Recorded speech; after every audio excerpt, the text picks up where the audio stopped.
আসসালামু আলাইকুম। আজকে আলোচনার বাইরের একটা আলোচনা, যেমন নোয়াখালী এবং কুমিল্লা বিভাগ নিয়ে খুবই মাতামাতি চলতেছে।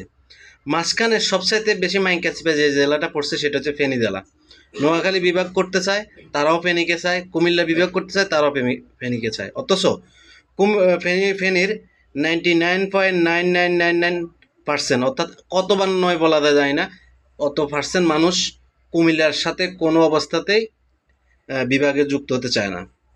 ফেনী জেলার সর্বস্তরের জনগণ তারা চট্টগ্রাম বিভাগের সাথে আছে, চট্টগ্রাম বিভাগের সাথে যুক্ত থাকতে চায়। তারা কোনো অবস্থাতেই কুমিল্লা বিভাগের সাথে যুক্ত হতে চায় না। কুমিল্লা এবং নোয়াখালী দুই জেলার বিভাগের দাবি নিয়ে মাঝখানে ফেনী জেলার মানুষ মানে এমন মাইনকাছিপায় পড়ছে, তারা মানে ফিস্ট হয়ে যাচ্ছে মাইনকাছিপায় পড়ে। আমি ফেনী জেলার পক্ষ থেকে বলতে চাই, আমরা কুমিল্লা বিভাগে কখনো যুক্ত হতে চাই না। আমরা চট্টগ্রামের বিভাগের সাথে আছি, চট্টগ্রাম বিভাগের সাথে থাকতে চাই। তাদের বিষয়ে তারা আলোচনা করুক, আমরা কোনো অবস্থাতেই কুমিল্লার সাথে যুক্ত হতে চাই না।